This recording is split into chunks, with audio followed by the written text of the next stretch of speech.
प्राप्त हो गई, तो आज बलि की जय जयकार हो गई। बोलिए बलि जी महाराज की जय। तो बलि ने 3 पग भूमि दी, तो हम भी भगवान को 3 पग भूमि दे। 3 पग क्या है, 3 चीजें क्या है? बोले तन, मन और धन, तीनों ही भगवान को हम अर्पण करें।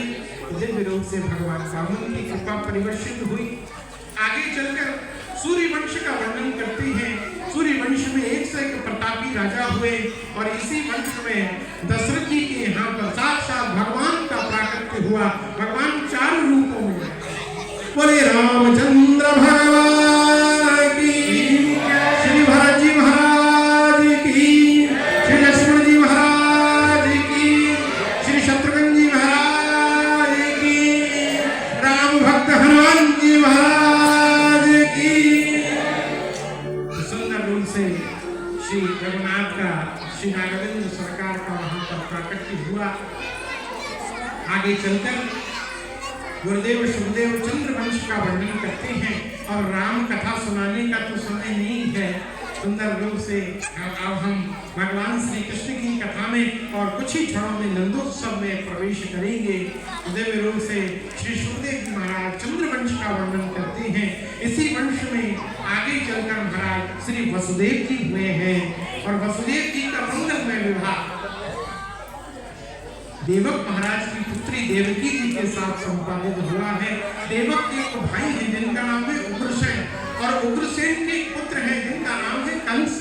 कंस अपनी चचेरी बहन देवकी से अतिशय प्रेम करते हैं, और आज विदाई की वेला है, तो कंस अपनी बहन देवकी को लेकर विदा कराने के लिए जा रहे हैं।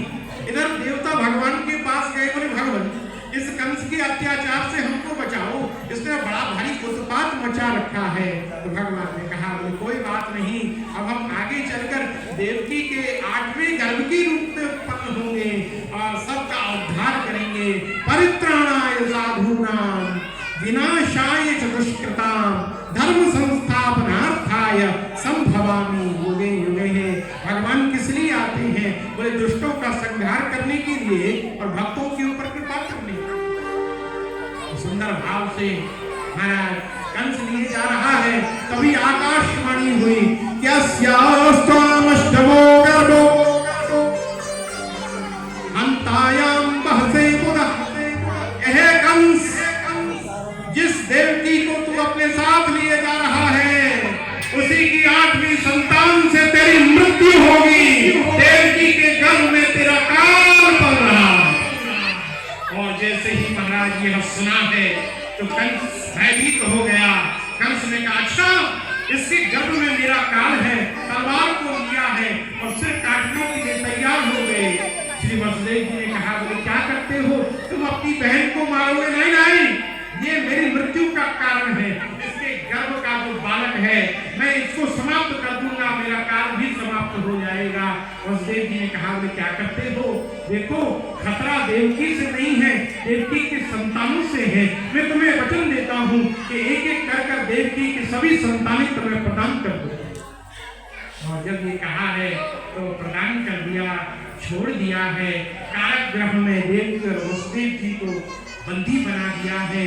1 वर्ष के पश्चात देवकी के प्रथम बालक का जन्म हुआ है, उसका नाम कीर्तिमान रखा है।